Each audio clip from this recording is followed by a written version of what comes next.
আসসালামু আলাইকুম। হ্যালো বন্ধুরা, basic full technique IT tips চ্যানেলে আপনাদেরকে স্বাগতম। আজ এই ভিডিওটির মধ্যে দেখব কিভাবে মাইক্রোসফট এক্সেলে স্যালারি শিট তৈরি করার সময় অথবা অন্য কোনো কিছু করার সময় আমরা টেবিলের ভিতরে আমরা এমন একটা লাইন দেখতে পাই। এমন টাইপের অনেক কিছু অনেক স্যালারি শিট অনেক কিছু আমরা দেখি। মাঝে এমন একটা লাইন থাকে। এটা আমরা কিভাবে তৈরি করব? দেখেন আমি একটা টেবিল এখানে তৈরি করছি। উপরে দেখেন প্রতিটা ঘরের মধ্যে লাইন দেওয়া আছে। এইটা আমরা কিভাবে তৈরি করব? সেম এমনভাবে কিভাবে আমরা তৈরি করব? ভিডিওটি শুরু করার আগে অবশ্যই এটি সাবস্ক্রাইব করে পাশে থাকা বেল আইকনটি বাজিয়ে দিবেন পরবর্তী ভিডিওটি পাওয়ার জন্য। ভিডিওটি শুরু করা যাক। সেম এমনভাবে তৈরি করার জন্য ১ম এ আমাদেরকে সেলস আমরা নিব। মাউস দিয়ে টেনে আমাদের ধরতে হবে। দেখেন উপরে লেখা আছে বর্ডার্স। বর্ডার্স এর উপরে ক্লিক করতে হবে। ক্লিক করার পর নিচে লেখা আছে মোর বর্ডার্স। মোর বর্ডার্স এর উপরে ক্লিক করতে হবে। ক্লিক করার পর দেখেন এখানে বর্ডার এর উপরে ক্লিক করতে হবে। ক্লিক করার পর এখানে দেখেন লেখা আছে ইনসাইড। ইনসাইড এর উপরে ক্লিক করতে হবে। ক্লিক করার পর এখানে ওকে ক্লিক করতে হবে।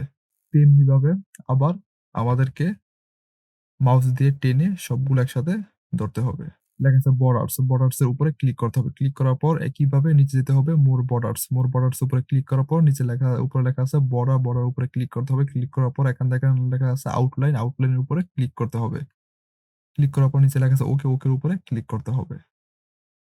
তাহলে দেন আমাদের টেবিল একটা বর্ডার তৈরি হয়ে গেছে। এইটা আমরা একটু বড় করে নেই। দেখেন আমরা একটু বড় করে নিছি। এখন এইরকম ভাবে আমরা লাইন কিভাবে আনতে পারি? এখানে কয়টা? এখানে আছে ১ টা, ২ টা, ৩ টা, ৪ টা, ৫ টা। আমরা কিভাবে একসাথে ১ মিনিটে ৫ টি আমরা এমনভাবে লাইন আমরা নিয়ে আসতে পারি। তার জন্য প্রতিটা সেলকে আমাদের একসাথে মাউস দিয়ে টেনে ধরতে হবে। ধরার পর উপরে লেখা আছে বর্ডার্স। বর্ডার্স এর উপরে ক্লিক করতে হবে। ক্লিক করার পর একইভাবে নিচে লেখা আছে মোর বর্ডার্স। মোর বর্ডার্স এর উপরে ক্লিক করতে হবে। ক্লিক করার পর তারপর বর্ডার এর উপরে ক্লিক করতে হবে। ক্লিকে আছে দেখেন একটা লাইন দেওয়া আছে। আমাদের ক্লিক করতে হবে। ক্লিক করার পর এখানে ওকে, ওকে উপরে ক্লিক করতে হবে। ক্লিক করার পর দেখেন সেম এমনভাবে আমাদের একটি বর্ডারের ভিতরে একটি লাইন তৈরি হয়ে গেছে। আমরা চাইলে এখানে এই পাশে ২ পাশে আমরা কিছু লিখতে পারবো।